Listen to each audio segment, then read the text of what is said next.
오늘 함께 읽으신 본문 말씀으로 열매 맺는 가지라는 제목으로 함께 은혜를 나누고자 합니다. 지난 시간 우리는 보혜사 성령님에 대해서 함께 말씀을 나누었습니다. 예수님께서 제자들을 떠나서 아버지 하나님께로 가신 후에 아버지께 보내시도록 그렇게 요청할 보혜사, 그 보혜사의 뜻이 무엇이라고 말씀드렸죠? 조력자, 조언자, 그리고 돕는 자라고 말씀을 드렸습니다. 그래서 우리를 도우시는 분, 우리에게 조언해 주시는 분, 조력자, 이 보혜사 성령이 어디에 거하신다고 지난주에 말씀을 드렸냐 하면 우리의 속에 있을 것이다. 그리고 우리와 함께 영원히 있을 것이다. 이렇게 우리가 주님의 말씀을 배웠습니다. 그게 이제 요한복음 14장 24절까지의 말씀이었고, 지난 시간에 나누지는 않았지만 요한복음 14장 25절부터 31절까지의 말씀을 통해서 예수님께서는 이 보혜사 성령님을 우리에게 주시면서 동시에 또 무엇을 함께 주신다고 말씀을 하시냐면요, 평안을 주신다고 말씀을 하셨습니다. 요한복음 14장 27절은 이렇게 되어 있습니다. 평안을 너희에게 끼치노니 곧 나의 평안을 너희에게 주노라. 내가 너희에게 주는 것은 세상이 주는 것과 같지 아니하니라. 너희는 마음에 근심하지도 말고 두려워하지도 말라. 이렇게 예수님께서 말씀하셨습니다. 자, 그런데 예수님께서 평안을 주신다라고 말씀을 하셨는데 어떤 평안입니까? 나의 평안. 누구의 평안입니까? 예수님의 평안을 주신다고 말씀을 하셨습니다. 이 예수님의 평안은 어떠한 것이냐? 뒤에 보면 근심할 필요도 없고 두려워할 필요도 없는 평안이다 라고 말씀을 하셨죠.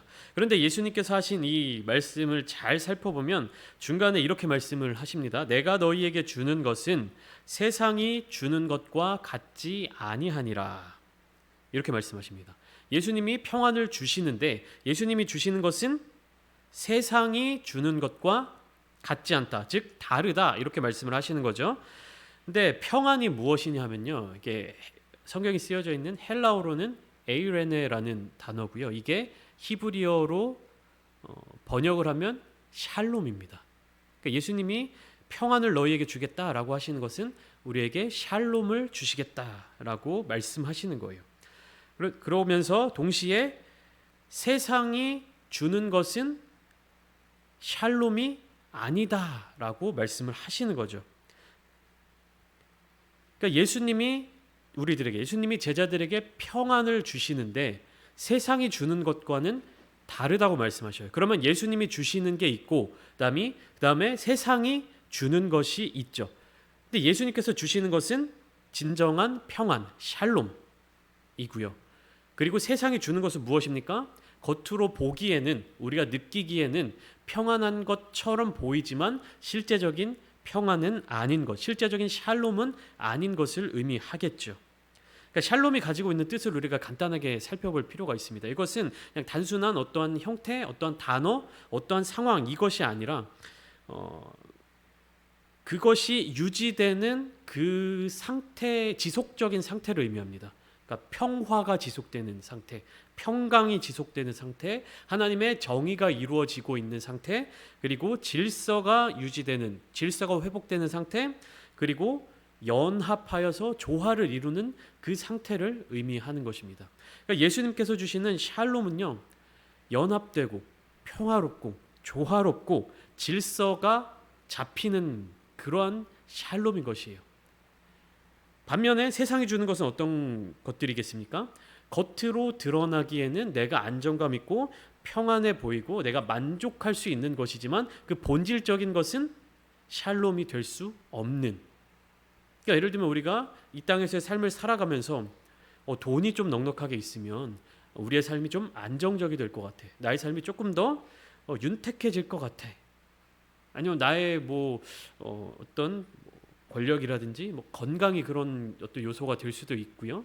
그러니까 세상에서 우리가 얻을 수 있는 것, 세상이 우리에게 줄 수 있는 그러한 것과 그다음에 예수님께서 우리에게 주시는 평안함, 이것을 구분할 수 있어야 된다는 사실입니다.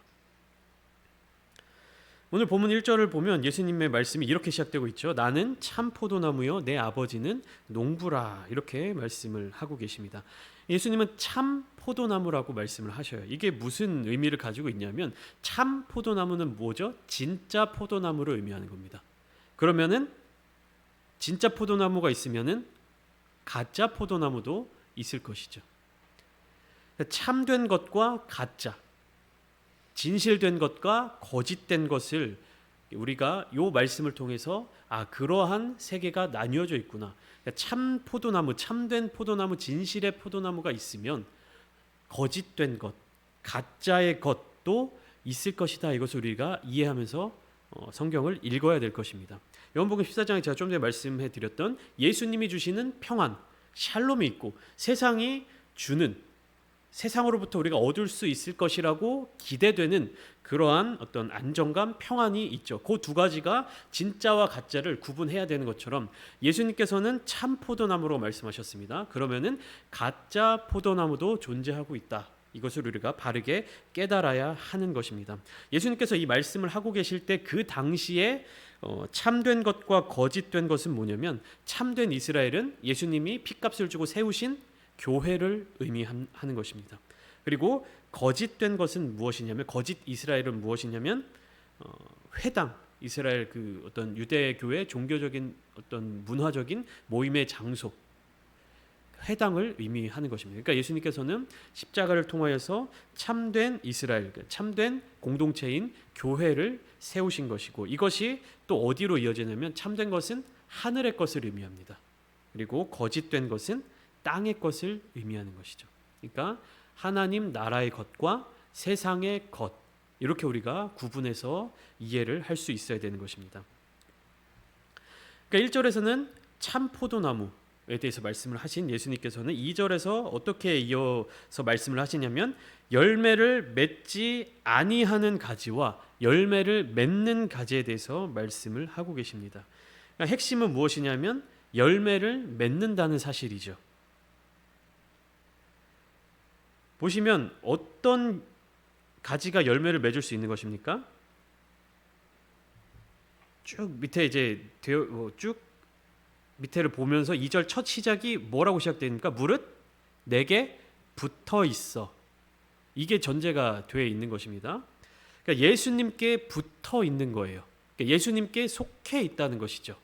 그런데 우리가 이 2절 말씀을 잘 보셔야 될 게 뭐냐면, 예수님께 붙어 있는데 어떤 가지에 대해서 먼저 말씀하십니까? 열매를 맺지 아니하는 가지에 대해서 말씀하시고 있어요.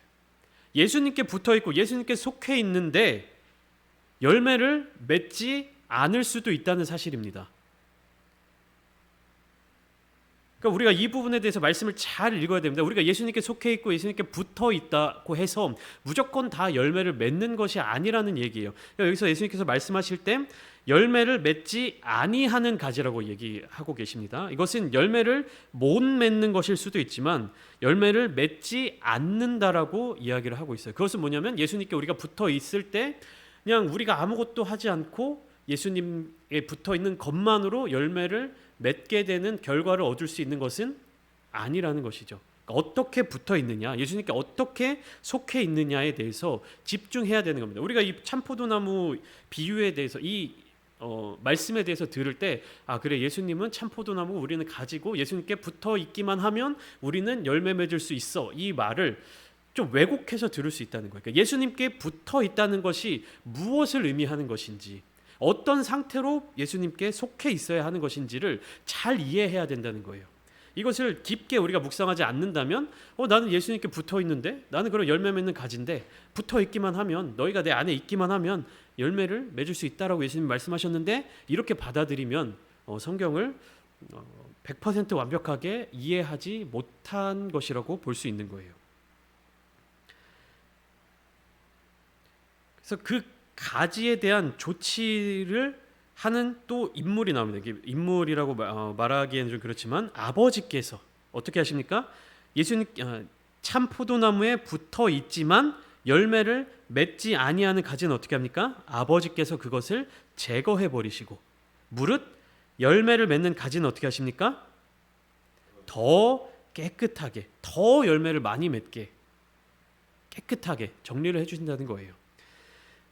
그러니까 우리가 신앙생활하면서 이 사실을 잘 기억해야 됩니다. 마태복음 25장에 나오는 달란트 비유, 그리고 누가복음 19장에 나오는 열 문화 비유를 보면 각각 5달란트, 2달란트, 1달란트 받은 종들이 나타나고 있습니다. 그리고 열 종들에게 동일하게 한 문화씩을 받은 그 종들이 나타나고 있죠. 그런데 어떻게 합니까? 주인이 돌아왔을 때, 왕이 되어 돌아왔을 때 많이 거둔 종에게 어떻게 합니까? 이윤을 남기지 못한 종의 것을 빼앗아서 더 주는 것이죠. 그러니까 열매를 잘 맺고 열매를 많이 맺는 가지에 하나님 아버지께서 더 열매를 맺을 수 있도록 부어주신다는 거예요. 이것이 우리 그리스도인들이 가져야 되는 포도나무의 의미입니다. 두 가지가 있는 거예요. 두 가지가 연결되는 겁니다.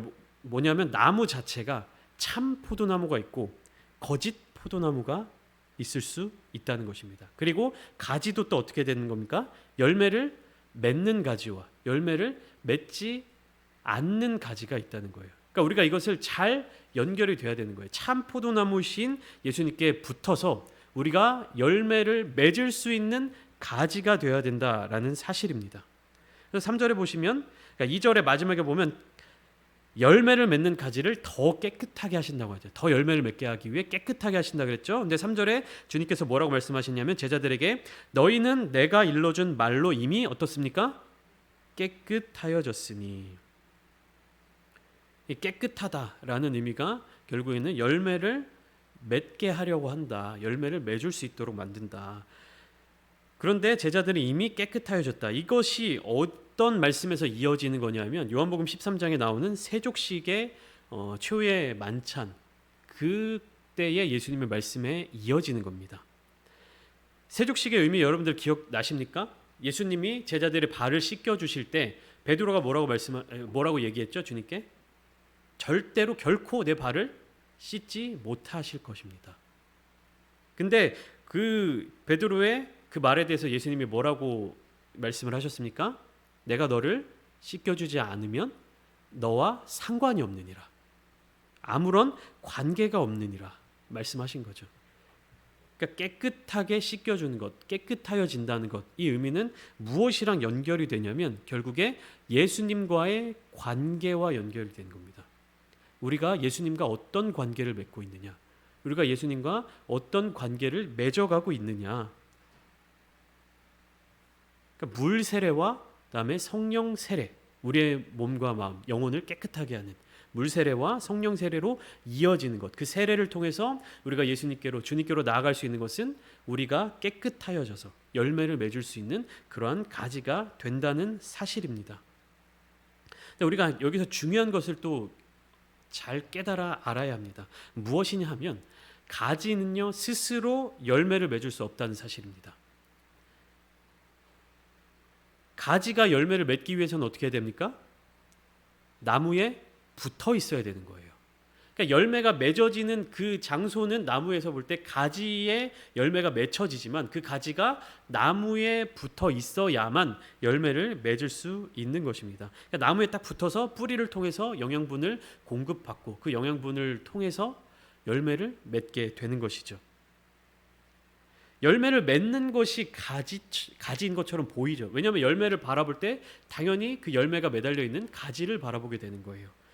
그런데 결국에는 우리가 주목해야 될 것은, 사람들이 주목받아야 될 것은 가지가 아니라는 사실입니다. 열매는 가지에 붙어 있지만 그 열매가 맺어지기 위해서는 중요한 역할을 하는 게 가지가 아니라는 사실입니다. 요한복음 1장 3절을 보면 이렇게 말씀이 기록되어 있습니다. 만물이 그로 말미암아 지은 바 되었으니 지은 것이 하나도 그가 없이는 된 것이 없느니라. 여기서 그가 누구죠? 요한복음 1장의 말씀을 시작할 때 예수님, 말씀, 태초의 말씀이 계시니라. 이 말씀이 하나님과 함께 계셨으니. 그러니까 만물이 그로 말미암아 지음 바 되었으니까 모든 만물이 예수님으로 말미암아 지음을 받았습니다. 창조되었습니다. 그렇기 때문에 요한복음 1장 3절에 뭐냐면 모든 피조물들은 예수님 없이 된 것은 없다. 이렇게 요한복음이 시작하고 있어요. 그러니까 우리가 나무에 붙어 있는 가지. 우리가 가지이면 동시에 어디에 꼭 붙어 있어야 됩니까? 나무. 나무가 없이는 가지도 없다는 사실을 우리가 또 중복해서 이야기를 이해할 수 있는 것입니다. 그러니까 열매를 맺기 위해서는 나무에 잘 붙어 있어야 된다고 말씀드렸잖아요. 이것이 조금 전에 말씀드렸던 예수님과의 관계에 대한 의미고, 이것이 교회 공동체 그리고 예수님과 그 아버지 하나님과의 무엇으로 연결되냐면 연합으로 연결되는 겁니다. 4절부터 6절까지의 말씀이 그렇게 이어지는 거예요. 4절 보면 내 안에 거하라 나도 너희 안에 거하리라. 너희도 내 안에 있지 않으면 그러하리라. 나는 포도나무에 너희는 가지라. 그가 내 안에 내가 그 안에 거하면. 이렇게 되어 있죠. 또 6절에 보면 사람이 내 안에 거하지 아니하면. 7절에도 너희가 내 안에 거하고 내 말이 너희 안에 거하면. 그러니까 현실적으로 물리적으로는 불가능한 거잖아요. 내가 누군가 안에 속해 있으면 그 누군가는 내 안에 속할 수가 없죠. 나를 이제 포괄하고 있는 존재이기 때문에. 근데 내가 여기에도 속해 있고, 내가 주님께 속해 있고 주님도 나에게 또 속해 있다. 이것은 뭐냐면 연합을 의미하는 겁니다. 그래서 이 연합을 통해서 열매를 맺어야 되는데, 이 열매는 좋은 열매, 좋은 열매를 의미하는 겁니다. 근데 나쁜 열매는 어떻게 되는가? 6절 말씀에 보면 사람이 내 안에 거하지 아니하면 가지처럼 밖에 버려져 마르나니 사람들이 그것을 모아다가 불에 던져 사르느니라. 그러니까 그 전에 나오는 가지들은 뭡니까? 우리의 어떤 그 예수님께 붙어 있어야 되는 비유의 말씀을 이야기하는 건데, 여기 6절에 나오는 가지는 실제 그 장작의 때는 아니면 이렇게 태워서 없애버리는 그런 이제 가지처럼, 그러니까 쓸모없는 가지처럼 밖에 버려지고, 그리고 마른 장작이 되어서 불에 던져 태워서 없애버리는 그러한 존재가 될 수 있다는 것입니다. 그리고 7절 말씀으로 이제 넘어가 보면 너희가 내 안에 거하고 내 말이 너희 안에 거하면 이라고 되어 있죠. 무엇이든지 원하는 대로 구하라 그리하면 이루리라. 이 말씀 기억나십니까? 우리 지난주에 함께 나눴던 요한복음 14장 13절부터 14절까지 말씀에 예수님이 동일하게 말씀하시죠. 내 이름으로 무엇이든지 내게 구하면 어떻게 하겠다? 내가 행하리라. 그리고 그것을 통해서 무엇으로 연결됩니까? 아들로 하여금 아버지께 영광을 돌리게 하기 위해서. 그러니까 예수님의 이름으로 우리가 예수님께 구하면 무엇이든지 이루어 주신다. 무엇을 위해서? 하나님 아버지의 영광을 위해서. 자, 그러면 여기서 예수님이 말씀하시는 무엇이든지 원하는 대로 구하라, 이게 정말로 우리가 아무거나 구해도 된다라는 의미입니까? 아니죠. 아까 말씀드렸듯이 예수님께서 우리에게 주시는 평안, 예수님께서 우리에게 맺게 하시는 열매, 그것과 거짓 평안, 그러니까 세상이 주는 평안, 그리고 세상이 주는 열매, 여기서 우리가 어떤 열매를 위한 간구를 주님께 해야 된다는 사실입니까? 좋은 열매, 참 포도나무로부터 나오는 좋은 가지, 좋은 열매, 이것을 위해 예수님의 이름으로 구해야 한다는 거예요. 이 전제를 이야기하지 않고 그냥 내 이름으로 구하는 것을 무엇이든지 구하라 그리하면 이루리라, 이 말씀만 받아들이면 오해를 낳게 되는 거예요. 그 전에 전제되는 게 있잖아요. 너희가 내 안에 거하고 내 말이 너희 안에 거하면, 이것이 뭐라고 말씀드렸죠? 연합이죠. 우리가 예수님과 함께 연합해서, 우리가 예수님과 함께 교제 나누며 예수님의 말씀을 따라 살아가면서 무엇이든지 구할 수 있는 것들은 무엇을 위해서 구해야 되는 겁니까? 좋은 열매를 맺고 하나님 나라의 확장을 위한 것, 참 포도나무, 그리고 예수님이 주시는 샬롬, 참된 평안을 구하는 그러한 것들을 의미하는 것이죠. 근데 이것을 이해하지 못하고 내가 원하는 것을 구하면 무엇인지 주신다고 하셨어. 하나님 나에게 좋은 차를 주세요. 하나님 나에게 좋은 집을 주세요. 아니면 좋은 직장을 주세요. 하나님 나에게 뭘 주세요 하는 구하는 것들은 제가 아까 말씀드린 어디에 속한 겁니까? 세상이 주는 평안에 속하는 것들이에요. 예수님께서 우리에게 주시는 그 샬롬, 그 평안에 대한 것을 구해야지, 무엇이든지 구하는 대로 다 준다고 해서 정말로 아무거나 구해서는 안 된다는 사실입니다. 그렇다고 우리가 막 물질의 어려움이 빠지고 막 삶의 고통 가운데 살아가는데 그런 것에 있어서 주님께 기도하지 말라, 그 의미는 아닙니다. 다만 이 말씀이 주님께서 제자들에게 주시는 그 본질적인 의미를 깨닫고 우리가 세상의 것으로 이 고통과 고난을 해결하려는 것이 아니라 정말 주님 그분으로, 정말 주님께서 우리에게 주시는 그 샬롬을 구하자라는 말씀을 드리는 것이죠. 그리고 우리가 구하는 것으로 누구에게 영광을 돌릴 수 있는 기도를 해야 되는 겁니까? 하나님, 그렇죠. 아버지 되신 하나님께서 영광을 받으실 수 있는 것을 구해야 되는 거예요. 내가 좋은 대학 가겠다라고 하나님께 막 기도하면서 구할 때, 물론 그런 기도도 하나님께서 들어주실 수 있지만, 제가 대학을 들어가게 된 어떤 그 과정들 여러분들께서 잘 아시지 않습니까? 저는 고등학교 3학년 때 그렇게 막 공부를 열심히 하지 않았습니다.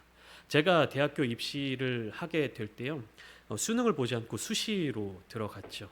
그래서 수시도 이제 수능과 같은 시험은 아니지만 뭐 구술 면접 시험도 봐야 되고요. 그다음에 적성 검사 시험도 봐야 됩니다. 그래서 적성 검사 시험을 먼저 보고 그것에 이제 제가 합격이 돼서 2차 면접 날짜가 잡혔어요. 근데 그 면접 날짜가 뭐랑 겹쳤냐면 제가 중고등부 수련회 날짜와 겹쳤습니다.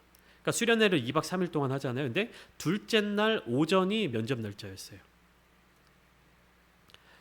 그래서 이제 뭐 그 일정을 이렇게 보면서 당시에 학생부를 담당해 주셨던 목사님하고도 이렇게 그 과정에 대해서 말씀을 나누니까 목사님께서 어떻게 말씀해 주셨냐면 같이 수련회를 가자. 은혜 받을 수 있는 기회를 놓치지 말자. 대신에 아침에 둘째 날 아침에 내가 부천까지 태워다 줄게 해서 수련회를 참여했습니다. 그러니까 남들은 이제 구술 면접을 보고 시험을 준비하니까 막 자료도 찾고 공부도 하고 뭐 이것저것 많이 하는데 저는 교회에서 저 멀리 이제 수원까지 내려가서 이제 수련회를 다녀왔죠. 그리고 수련회 중간 새벽 집회를 마치고 곧바로 올라와서 대학교로 가서 면접에 참여를 했습니다. 가서 보니까 저는 그냥 수련회 중간에 오다 보니까 되게 그냥 편안한 반팔티에 그냥 면바지 하나 입고 갔는데 다른 그 같이 온 시험을 지원한 친구들을 보니까 교복을 입고 온, 대부분이 교복을 입고 깔끔하게 정장을 입고 온 친구도 있고 저 혼자 이제 반팔티 그때 살구색 반팔티에 뭐 이렇게 면바지 입고 갔었던 기억이 나는데 아무튼 그렇게 해서 면접을 보고 나왔습니다. 그래서 저는 이제 그거에 대해서 별다른 기대감 없이 다시 수련회장으로 복귀를 해서 수련회를 마치고 돌아왔는데 어떻게 됐습니까? 합격을 했죠. 몇 명 중에 몇 명 뽑는데 합격을 했냐면 정확한 비율로 기억이 나진 않는데 한 7명을 뽑는 자리였어요. 7명을 뽑는 자리였는데 500명이 좀 안 되는 인원이 지원을 했습니다. 490명인가 해서 한 70대 1의 경쟁률을 뚫고 저는 이제 제 수준보다 더 좋은 학교를 가게 되었죠. 그러니까 제가 좋은 학교를 가서 무엇인가를 하겠다라는 그런 마음으로 공부를 하고 그쪽으로 지원을 해서 갔다면 아마 저는 그것보다 더 낮은 학교로 가게 되었을 것 같아요. 근데 저는 물론 제가 공부를 열심히 안 한 부분도 있지만 그런 어떤 취업과 학업과 어떤 내 스펙을 쌓는 것보다 그때 당시 정말 순수하게 교회에 있는 시간이 굉장히 많이 있었습니다. 주일뿐만 아니라 다른 시간, 토요일도 그렇고 금요일도 그렇고 그래서 교회 안에서 정말 즐겁게 또 참여하고 주님과 교제 나누는 그런 시간들이 정말 좋았어요. 혼자 교회에 가서 기타 치면서 찬양하고 학생부 모임이 토요일에 있었는데 점심 때부터 가서 저녁 때까지 뭐 있기도 하고 그런 시간들을 보내면서 그게 주님과 교제 나누고 주님과 연합하고 주님의 뜻 가운데로 살아가는 것이다. 저는 그렇게 생각을 했거든요. 돌이켜 보니까 그 모든 것들이 다 하나님의 은혜였다라는 것을 고백하게 됩니다. 그러니까 제가 만약에 세상의 기준대로 세상의 어떤 틀대로 그것을 노리고 갔다고 하면 제 안에 참된 평안 그리고 제가 맺을 수 있는 여러 가지 열매들을 맺지 못했을 수도 있겠다라는 그런 생각이 들었어요. 그러니까 여기에서 우리가, 그러니까 제가 또 여기 함께 예배드리시는 여러분들이 삶을 살아가면서 우리가 인생을 살면서 거쳐가야 되는 단계들이 있고 내가 채워야 되는 어떠한 모습들이 있고 그런 기준들이 있지 않습니까? 근데 그런 기준들에 있어서 우리가 세상과는 조금 다른 선택을 할 수 있어야 되지 않을까? 세상이 주는 평안, 세상이 주는 어떠한 만족감 이것을 구하는 것이 아니라 예수님께서 주시는 참된 평안, 그 샬롬, 그리고 좋은 열매를 맺는 가지가 되어야 할 것이다. 그런 마음을 여러분들과 함께 나누고자 합니다.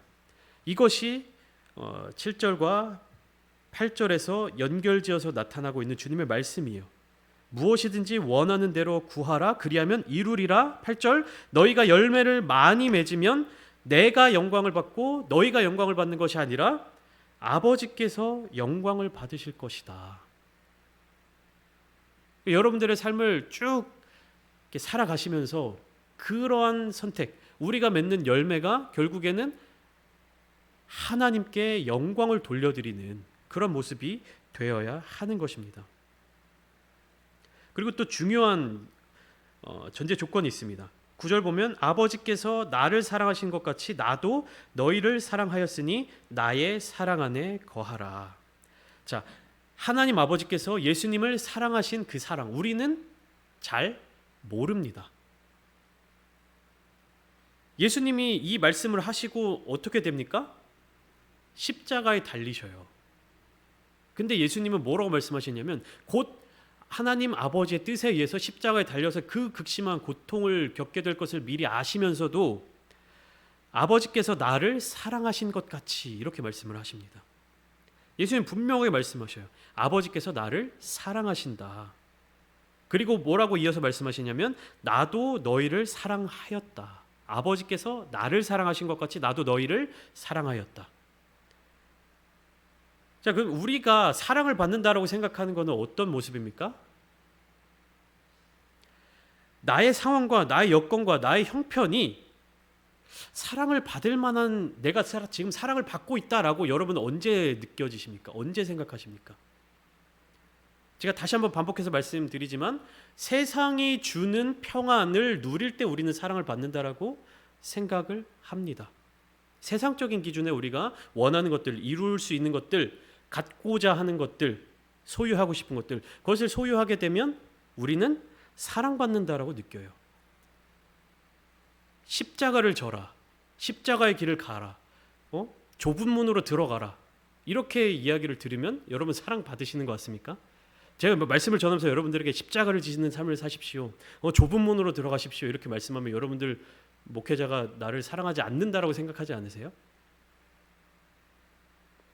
여러분들 복 받으실 겁니다. 교회 열심히 다니시고 기도 열심히 하시면 하나님의 충만한 은혜, 축복을 내려주실 것입니다. 이렇게 말씀할 때 사랑받는다고 느껴지지 않으세요? 그 당연한 마음이죠. 여러분들 십자가의 길을 걸으십시오. 이러면 제가 여러분들을 사랑한다라고 느껴지십니까? 근데 예수님은요, 십자가의 길을 걷게 하시는 아버지의 사랑을 알고 계셨습니다. 그리고 그 사랑으로 제자들을 사랑하시고 우리들을 사랑해 주십니다. 나의 상황과 내 지금 여건과 내 지금 형편과 나의 모습이 어려워 보이고 힘들어 보이고 고난에 처해져 있는 것 같고 고통에 처해져 있는 것 같지만 주님은 여전히 항상 변함없이 우리를 사랑하십니다. 그리고 주님께서는 그 변함없는 사랑을 우리에게 또한 요구하십니다. 그래서 뭐라고 말씀하셨습니까? 오늘 10절하고도 연결이 되는데 내가 아버지의 계명을 지켜 아버지의 사랑 안에 거하는 것 같이 너희도 내 계명을 지키면 내 사랑 안에 거하리라. 요한복음 14장에 나를 사랑하는 자는 내 계명을 지키는 자다. 내 계명을 지키는 자라야 나를 사랑하는 자다. 예수님께서 반복해서 말씀을 하셨죠. 즉 사랑 안에 거한다는 것, 그것은 예수님과 연합한다는 그 사실을 이야기하는 것입니다. 예수님의 생각, 예수님의 마음, 예수님의 정신, 예수님의 길, 예수님이 살아가신 그 삶을 뒤따라 살아가는 것, 이것이 열매 맺는 가지, 참 포도나무에 붙어있는 참된 제자, 참된 성도들의 모습이어야 할 것입니다. 오늘 이 시간 함께 기도하실 때에 주님께서 우리를 사랑하시는 그 마음을 온전히 누리시길 원합니다. 나의 상황과 나의 여건 때문에 거기에 처해져 있는 고통과 고난 때문에 주님께서 나를 사랑하시지 않는다라고 생각하지 마시고 나의 상황과 나의 여건과 나의 형편과 내가 처한 그 모습이 어떠할지라도 주님께서는 여전히 우리를 사랑하십니다. 이제 우리가 기도를 통해서 예배를 통해서 우리의 삶을 통해서 주님의 계명을 따르는 자, 주님을 사랑하는 자가 되기로 결심하며 주님께서 우리에게 부어주시는 놀라운 은혜, 그 은혜를 통해서 열매를 맺어지는, 그리고 그 열매를 통해서 아버지 되시는 하나님께 영광 돌리는 삶을 사시는 저와 여러분들이 다 되시기를 주님의 이름으로 축원합니다.